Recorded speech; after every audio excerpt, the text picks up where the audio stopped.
Bonjour everyone, welcome to another diecast showcase. So today we'll be checking out some diecast finds.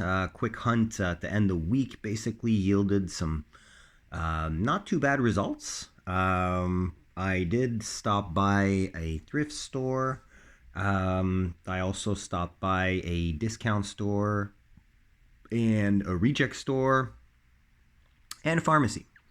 So basically, found a few things at each, and basically I'll show you what I picked up. So basically, first we'll check out the castings that I retained from the thrift store hunt.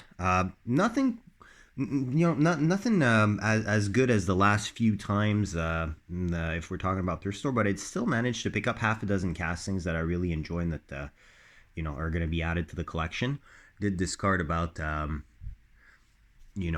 twice the equivalent that are either going to be part of the for sale and evenly split with a few that are going to my daughter as well. So basically, I'll start off with Lone Motor Max casting that I picked up. This would be a little Ford Ranger.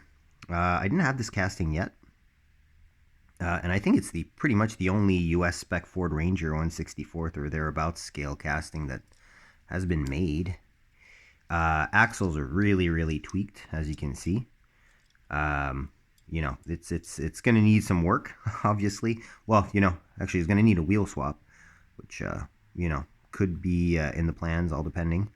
So these Motor Max do have front tampos, as you can see. Little bit in the rear as well. Overall, thick metal casting. Got the Ranger badge on the front fender. You got the mirrors. Black, is that black? No, it's a gray interior, which is fitting because most Rangers had gray interiors. And yeah, the blue paint, metallic blue paint. A lot of it's missing, but it's a good little junker. So we'll start there. Next up, did pick up pretty much my only modern or fairly recent Hot Wheels mainline cast. Found the Brembo liveried Pagani Huayra. So black with the red stripes, the Brembo on the side, and the gray 10 spokes. So there's no front light or rear light detail. However, cool feature about this casting, as you can see, is the quad exhaust tips are intruded from the gray interior, which is kind of cool. Casting is starting to be, it's been out there for a while. I mean, 2012, 12 years already that this casting's been out. So, and they're still producing variations today. So, yeah, it's a nice casting. I mean, I'm not super excited about it because I do have a couple other variations of it, and this one's not mint, but still, a little bit more exciting to me is a little Matchbox casting that I really do enjoy. A little Volkswagen Carmen Ghia in this cool metallic green. Definitely not mint. Seen better days, basically, if we're talking about the paint. But the windscreen is not broken, which is great. Still got some paint around the contour there, which I wish they would still do on all their castings that are convertibles with this type of glass. Nice front tampos, very nice front tampos. Nothing on the rear though. Not really anything on the sides either. So I don't know. I was expecting a little bit more in terms of detail, but overall it's a nice looking casting. And this is the regular Carmen Ghia convertible, as opposed to the different type, the more angularly styled one that has been released a few times in mainline, and of which I do have at least one, maybe two variations of. So, but yeah, overall, happy to add a little Carmen Ghia vert to the collection. Very cool little casting. Let's see. Let's try to angle these since we don't have a whole lot, Only half a dozen. we're gonna fall into a couple of older Hot Wheels. Now this one I really like. I believe this one is called something like the Starfire or something like that. It's fantasy casting, but really does have a very 60s custom car feel. It's complete except for one thing. Bizarrely, it's missing the steering wheel. It's kind of weird, I find. But I guess I can always find another steering wheel to insert in there, and we'll see what happens. Now, these wheels are definitely some of my favorite old school Hot Wheels wheels. The white walls, classic white walls. Some metal on metal casting, as you can see. Got a 1990 license date. You got the cool two-tone paint, white and turquoise. Kind of like a matching interior with the pleated seats. And you've got a little bit of custom pinstriping on the front end there. So this is a really typical late 50s, early 60s styling with the kind of like the very aeronautical cues all over.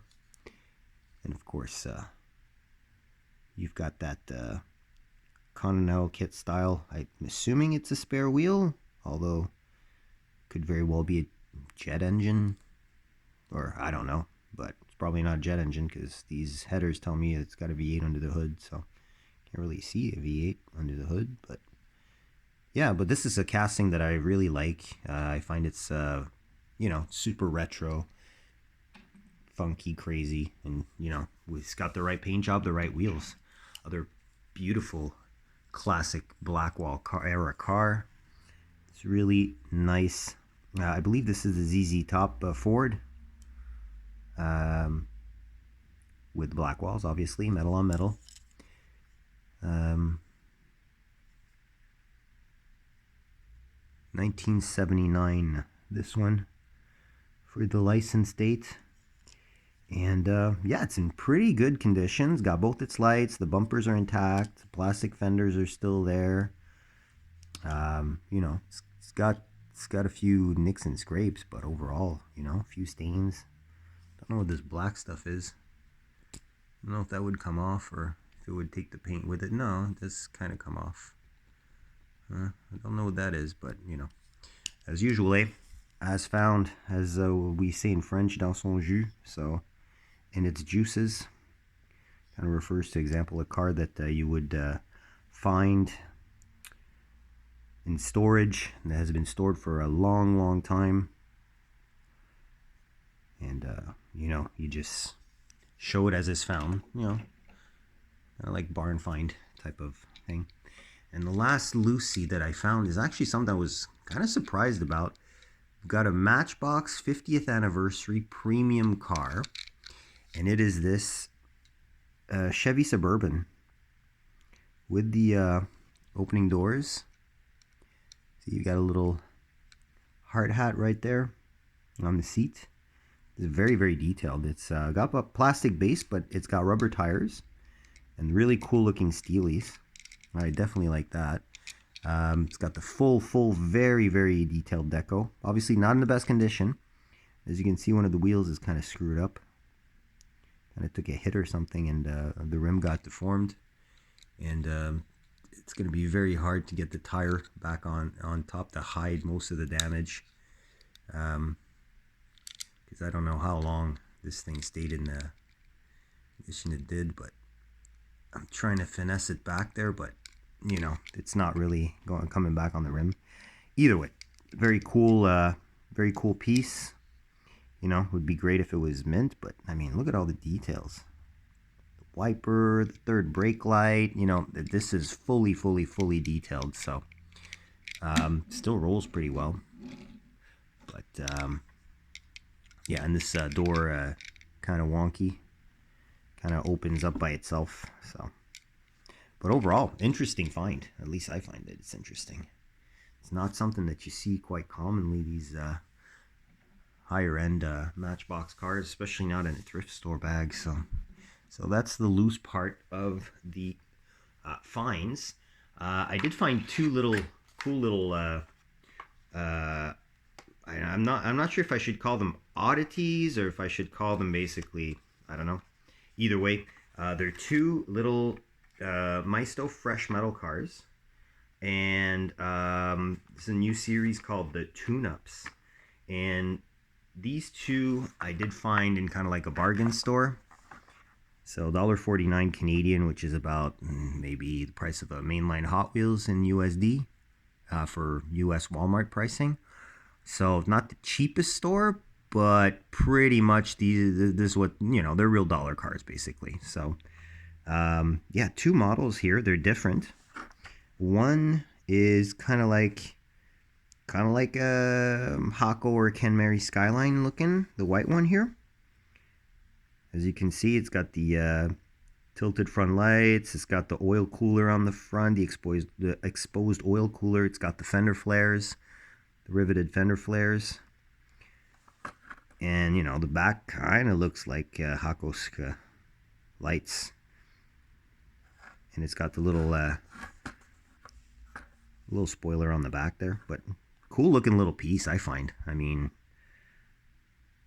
I don't know. I'll let you guys let me know what you think in the comments, but I find it's pretty cool. I find these are pretty cool. This one though does look better. This is more like a more European looking, I'd say. It's got the box flares. It's got a very kind of Evo looking front. Although, I don't know. It's got a very late 80s, early 90s vibe to it. And they're well detailed. This one's got gold 6-spoke wheels as where the other one here has the black ones, but they're the same wheels. And yeah, I found these are pretty cool. Why not add them to the collection since they're so cheap, right? We'll put those here in the back. Did find a couple of oh yeah, my the local reject store actually started offering majorettes. I guess overstock from other stores that are more pricey, and they're selling them at about 40% less than what I would normally pay at my 3 or 4 stores that regularly hold majorette cars. Mind you that we pretty much only get the premium cars. Basically, we don't get the street cars. We don't get the I can't find the deluxe or the street cars anymore. We do get the vintage series, but not the racing car series, which is kind of a shame. And yeah, basically, box set here and there, but we really don't have as much choice as in Europe or even now in the States. In the States, way more. I mean, we don't have the Jada X Majorette pink slips. There's a bunch of stuff we don't really get. We just straight up get what we get, and that's it. So I'll start off with a couple premium cars that I picked up since they were cheaper. It's not models that I haven't seen before, but it's ones that I had passed up because of the fact that, at $10 a pop, it's kind of expensive. $10 Canadian, so about $7, $7.50 US. But for $6 Canadian or $4 US, to me, for the premium car line, so basically the same as the deluxe, but with plastic wheels, plastic tires, and no collector box. I mean, that I find is quite reasonable. All right, so let's check out the 2 castings that I picked up. First one, we'll go in American Muscle.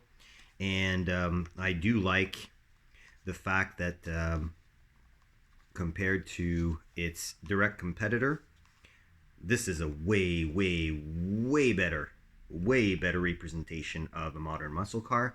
We're talking about this beautiful Ford Mustang GT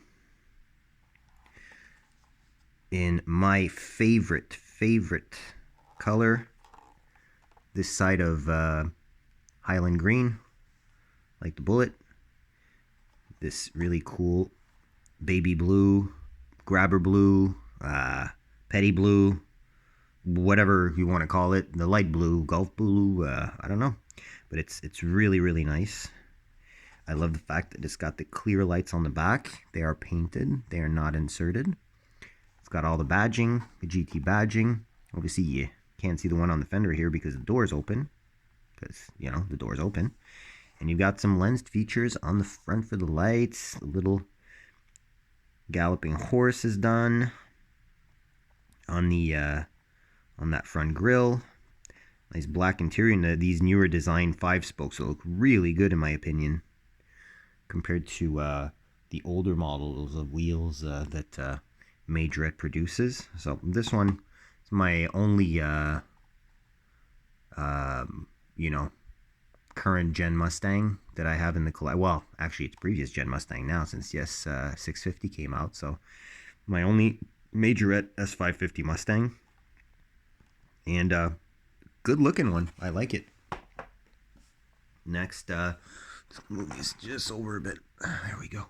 And then we have one that was on my hit list, but I kept passing up. Didn't pass it up this time because of the price. Mark 7 Golf GTI, or GTI should I say. And I didn't notice until I actually was out of the store, but this one's kind of got a factory error. You'll notice that the rim of the wheel, the front wheel here, is not chromed out like it should be. So these are the older style wheels that I was referring to. You know, they don't fit on everything. Luckily for this Golf, they fit really well because they actually do look like Mark 7 GTI wheels. So that's great. This one's got the opening hatch, which I do like. And that means that there's only one rivet pull. As you can see, the black tab inserted here where the license plate would be serves to hold the casting together in the rear. So again, now we've got some lensed fronts with the very nicely detailed GTI grille. And we've got painted rear, and you can see the GTI logo, the VW in emblem, and yeah, overall, really cool little, like, lime green metallic there. Almost yellowish green, but yeah, good looking car. I definitely like this, and it's the only Mark 7 I have in the collection, if I'm not mistaken. All right, we've got a couple bigger packages here to check out. Did manage to pick up this really cool Majorette trailer set. So I'm going to just try and get this price tag off of this one because it's kind of hiding half of one of the two models. Yeah, these are really sticky. We're gonna have to go. We're gonna have to remove them. I'm gonna need to use some Goo Gone and whatnot. I don't want to make you guys wait while I, you know, give a little bath to this thing. But here it is. So we've got the Land Rover Defender 90, the new gen, and this exclusive paint wave. So a really dark grayish blue with the white top and the lines here. What I find kind of funny is if you look on the rear fender, you'll see it's 110 that's written there, which is normally the denomination for the 5-door version of this as opposed to the 3-door. Kind of weird, but nevertheless, very cool. So we've got all the details there. You've got the off-road wheels with the white detailed face, which is great because it matches the roof. You can see the badging that's done way better than on the Matchbox version. Much more clear.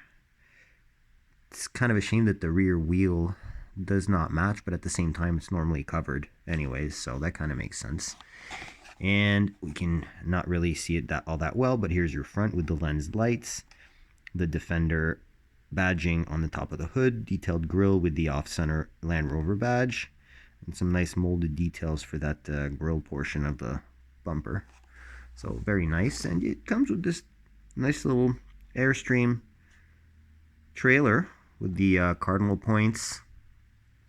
It's got an opening door, the cool trailer wheels that are also used on some trucks, and yeah, the hitch is not too grossly oversized. I find that the trailer portion that hitches onto the trailer hitch is actually pretty well done for that little Airstream. And I do like the fact that they added that little wheel on the bottom, kind of like to serve as a stand to make sure it doesn't just droop over and get everything unlevel. So you got some lights on here too. You know, and obviously the brushed metal look of the Airstream, you know, the typical Airstream. So they had a nice selection of these. There's another one that I was kind of feeling like getting. There was a police G-Wagon that was pretty cool. There was also a little man truck with a flatbed with a Ford GT, but I don't really like the streetcar Ford GT casting from Majorette. I really find it doesn't look right, and I do already have one in purple, so I'm not going to add another version of a casting I don't like to the collection. Last Majorette that I picked up, and second to last vehicle we're going to look at today. And these, basically, I've mentioned it in other videos. When I see this kind of cast, I cannot pass it up. It's the really cool MAN TGX XXL car transporter. Really nice with the moving parts. This drops down, this opens up, so it makes a nice ramp, which is not the case for all these trucks. Like example, the Maisto or Adventure Force one I showed not too long ago. Definitely not the case. You know, that's like the door opens, but you ain't tilting nothing down after that. So, but nicely done. You can see that the truck, which is a licensed truck, is well detailed on the front. And this is like the streetcar level type of detailing. So there's no opening parts. There are some moving parts on the trailer, but you'll notice on the back of the trailer, the lights aren't done. So those will have to be added eventually when I get this guy out of the package. And eventually I will, because again, I love these because of the display value that they have. So you can actually just prop some of your favorite cars on there, make a nice hauler.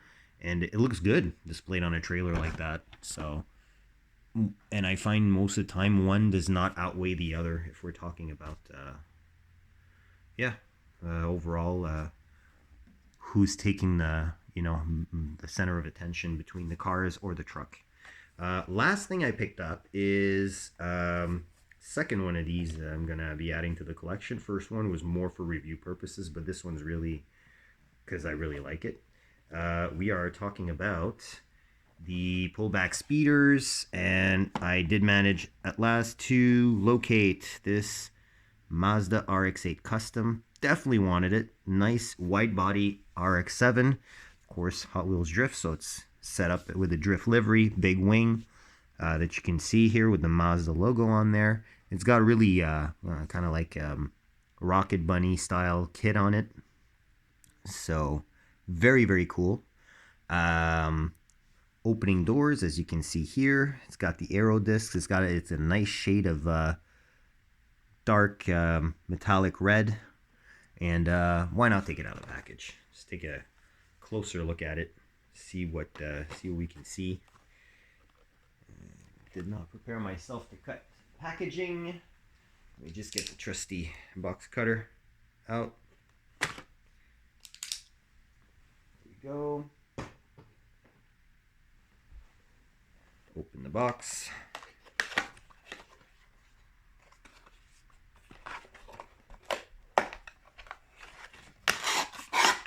There we go. Get the car out of the package.